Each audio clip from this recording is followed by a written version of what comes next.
नमस्कार दोस्तों।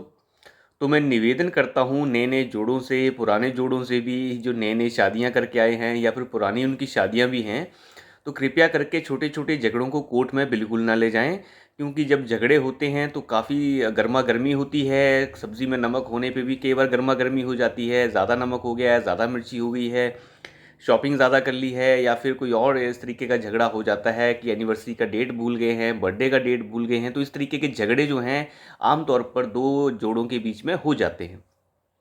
इन जोड़ों को ये ध्यान रखना होगा आज के बाद कि वो कोर्ट में बिल्कुल भी ना जाएँ, क्योंकि अगर वो कोर्ट में गए तो तलाक उनका बिल्कुल ऐसे होगा जैसे शताब्दी एक्सप्रेस चलती है। तो क्योंकि सुप्रीम कोर्ट ने अब हिंदू मैरिज एक्ट में जो तलाक का प्रावधान है उसमें भी बहुत सारा बदलाव कर दिया है और ये बदलाव बहुत ही अजीबो-गरीब है। मैं आपको थोड़ा-सा संक्षेप में बता देता हूँ कि तलाक का जो प्रावधान है, वो क्या है हिंदू मैरिज एक्ट में। तलाक का बोलने से पहले मैं आपको ये बता दूँ कि भारतीय संस्कृति में तलाक का कोई लेना-देना नहीं है। तलाक जैसा शब्द भारतीय संस्कृति में है ही नहीं। हिंदी के शब्दकोश में कोई तलाक नाम का शब्द होता ही नहीं है। इसमें एक शब्द इस्तेमाल किया जाता है विवाह विच्छेद, ताकि विवाह टूट ना। एक्चुअली विवाह विच्छेद का मतलब ये है कि विवाह जो है वो चल नहीं पा रहा है, लेकिन हिंदू संस्कृति ये मान के चलती है कि एक बार किसी का विवाह हो गया वो 2 जन्मों-जन्मों तक चलता है। लेकिन फिर भी जोड़े अलग होते हैं तो इसलिए कानूनन एक सिस्टम अंदर रखा गया है जिसे का आप कह सकते हैं विवाह विच्छेद या तलाक, जिसे उर्दू का शब्द है तलाक भी बोल दिया जाता है या फिर इंग्लिश में डाइवोर्स। तो सुप्रीम कोर्ट ने ये कहा है कि डाइवोर्स को जो है, तलाक को जो है हिंदू मैरिज एक्ट के अंदर हम थोड़ा-सा तब्दील कर रहे हैं। अब तब्दील क्या कर रहे हैं? तो तब्दील क्या कर रहे हैं उससे पहले मैं आपको ये बता दूँ कि तलाक का सिस्टम हिंदू मैरिज एक्ट में है क्या? इसमें सिस्टम ये था कि आप जो है 1 साल तक, शादी के 1 साल तक तो किसी तरह की अर्ज़ी या केस कोई डाल ही नहीं सकते, यानी तलाक के लिए आप अप्लाई कर ही नहीं सकते। और आपको जो है एक तरह का एक वक़्त मिलता था 1 साल का कि जिसमें आप ये देख सकें कि आपके संबंध अगर ठीक हो सकते हों तो आप कर लीजिए। और इसमें एक तरह का सेपरेशन पीरियड आप इसको ये कह सकते हैं कि 6-6 महीने का एक तरह का ये सेपरेशन पीरियड था। जिसमें कोर्ट्स जो हैं ये देखते हैं कि आप जो है अगर दोबारा से पैचअप करना चाहते हैं, आपके संबंध दोबारा से ठीक हो सकते हों तो आप कर लीजिए। ठीक है? तो अब जो है ये सब होने के बजाय ये जो 1 साल का वक़्त कोर्ट पहले देता था कि आप जो है 1 साल तक किसी तरीके का डाइवोर्स फाइल नहीं कर सकते, आपको इंतज़ार करना होगा। हो सकता है कि आपका जो है जुड़ाव हो जाए।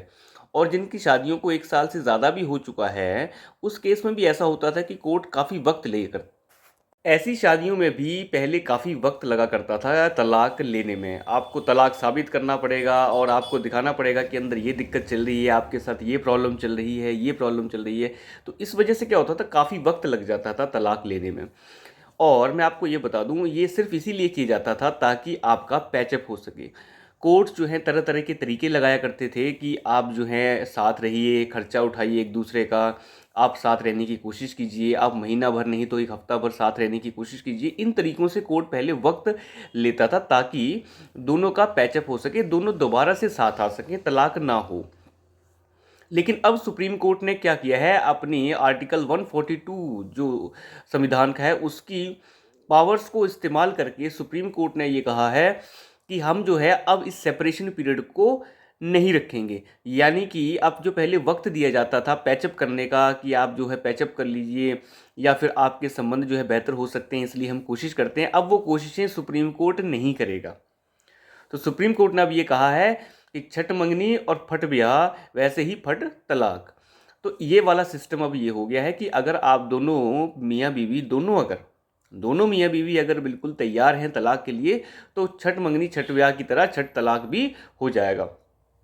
तो इस तरीके का सिस्टम कर दिया गया है अब कि अगर आप दोनों हस्बैंड वाइफ अगर दोनों रेडी हैं तलाक के लिए और उनके पास कोई भी ऐसा वजह नहीं है तलाक रुकवाने की एक दूसरे का, तो वो दोनों के दोनों तलाक जो हैं एकदम से कोर्ट में जाके ले सकते हैं। उनको अब जो है वो वक्त नहीं दिया जाएगा जिसमें वो पैचअप का सोच सकते थे। अब कई बार ऐसा भी होता है कि छोटे मोटे झगड़े होते हैं, नमक मिर्च वाले झगड़े या फिर शॉपिंग वाले झगड़े, एनिवर्सरी की डेट भूल जाने वाले झगड़े, इस तरीके के झगड़े अगर कोर्ट में चले गए गलती से भी मनमुटाव के, तो ये झगड़े एकदम से तलाक दिलवा देंगे और कोई कुछ नहीं कर पाएगा दोस्तों। क्योंकि कोर्ट वजह नहीं पूछेगा कि आप तलाक क्यों चाहते हैं, कोर्ट ये पूछेगा अगर आप दोनों तलाक चाहते हैं तो तलाक डन हो जाएगा। तो इस तरीके क्या, देखिए ये कुल मिला के इसका मतलब बिल्कुल ऐसा है कि जैसे मुसलमान में 3 तलाक हो जाता है, फट मंगनी फट ब्याह वाला सिस्टम, वैसे ही इसमें भी ऐसा होगा कि आप जो है तलाक एकदम से प्राप्त कर पाएंगे। पहले हिंदू मैरिज एक्ट के तहत तलाक इतनी आसानी से नहीं मिल पाता था। हालांकि इसका बेनिफिट जो है ज़्यादातर उन्हीं लोगों को है जो दोनों के दोनों ही हस्बैंड वाइफ तलाक चाहते हों। जो दोनों ही तलाक चाहते हैं या उनमें से एक नहीं चाहता है तो उस केस में ये नहीं लागू हो पाएगा। लेकिन कुल मिला के अब ऐसा हो गया है कि कोर्ट ने विवाह को बचाने की जो कोशिशें कोर्ट को करनी चाहिए थी, अब वो कोशिशें कोर्ट नहीं करेगा। तो कुल मिला के ये एक तरह का नुकसान है हमारी संस्कृति और समाज के लिए कि आप जो है शादी बचाने के बजाय शादी तुड़वाने पे लग गए हैं। बहुत सारे झगड़े होते हैं, कोर्ट का काम हमेशा ही ये नहीं होता कि आप जो है एकदम से फैसले सुना दें। कोर्ट का काम ये भी होता है कि सामाजिक सुधार कैसे हो तो उसकी तरफ भी बढ़ना। जिस तरीके से हमारा सुप्रीम कोर्ट आजकल बिल्कुल तैयार पड़ा रहता है सामाजिक सुधारों के लिए, क्रांतिकारिता का भूत सवार रहता है, तो मुझे लगता है यहाँ भी उसके क्रांतिकारी कदम उठाने चाहिए थे। इस तरीके की एक बात अच्छी बात नहीं है। तो आर्टिकल 142 संविधान का इस्तेमाल करके सुप्रीम कोर्ट ने अपनी शक्तियों का इस्तेमाल किया है। और अब जो लोगों को वक्त दिया जाता था तलाक के समय के लिए कि आप अपने अंदर सुधार कर लें, शादियों को बचा लें, अब वो वक्त जो है कोई अगर नहीं लेना चाहता तो उसे अब जो है आज़ादी है और अब वो तलाक ले सकता है, उसकी मर्ज़ी है।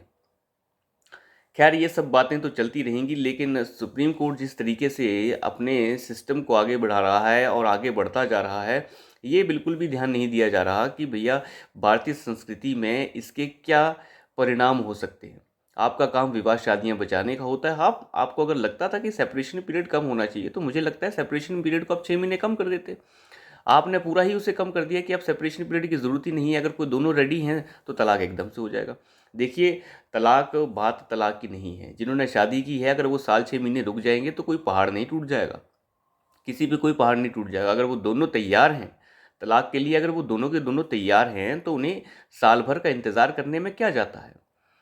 कोई एक दूसरे के साथ छीना झपटी तो हो नहीं रही है। हो सकता है साल भर में ऐसा कुछ हो जाए, या हो सकता है ऐसा कुछ हो सकता है सबके साथ ना हो, लेकिन 100 में से अगर 2 के साथ भी हो रहा है तो 2 के घर तो बस रहे हैं। तो ये चीज़ सुप्रीम कोर्ट को देखनी चाहिए थी कि साल भर का जो सेपरेशन पीरियड दिया जाता है 6-6 महीने का, वो होना चाहिए था, उसे नहीं रोकना चाहिए था, ताकि ये सेपरेशन पीरियड के दौरान जो हैं दोनों के दोनों जो जोड़े हैं, जोड़े के वो जो हैं आपस में समझौता कर सकें। अब समझौते का वक्त आप दे नहीं रहे हैं, वो गुस्से गुस्से में आएंगे और पहले ही सुनवाई में जो है अपना तलाक लेके चले जाएंगे। तो ये थोड़ा-सा खतरनाक भी हो सकता है हमारी संस्कृति के लिए, जिसमें फैमिली इंस्टीट्यूशन का बहुत बड़ा रोल है। भारतीय संस्कृति एक ऐसी संस्कृति है जहाँ पे फैमिली इंस्टीट्यूशन आज भी एग्जिस्ट करता है। माँ-बाप से नीचे दादा-दादी, परदादा-दादी, उसके ऊपर जो है आप चले जाएँगे तो बेटा-बेटी, नाती-नातन, ये जो फैमिली इंस्टीट्यूशन है भारत का, ये बहुत ही जड़ों से जुड़ा हुआ है। और अगर इसको आप तोड़ने की कोशिश करेंगे तो ये बड़ा खतरनाक हो सकता है। आप अमेरिका में चले जाएँ, यूके में चले जाएँ, ऑस्ट्रेलिया में चले जाएँ, किसी भी विकसित बड़े देश में चले जाएँ या छोटे देश में चले जाएँ, वहाँ पे आपको फैमिली इंस्टीट्यूशन नहीं मिलेगा। घर में ना बाप घर में रह रहा होगा, ना बेटी घर पे रह रही होगी, सब अलग अलग रह रहे हैं।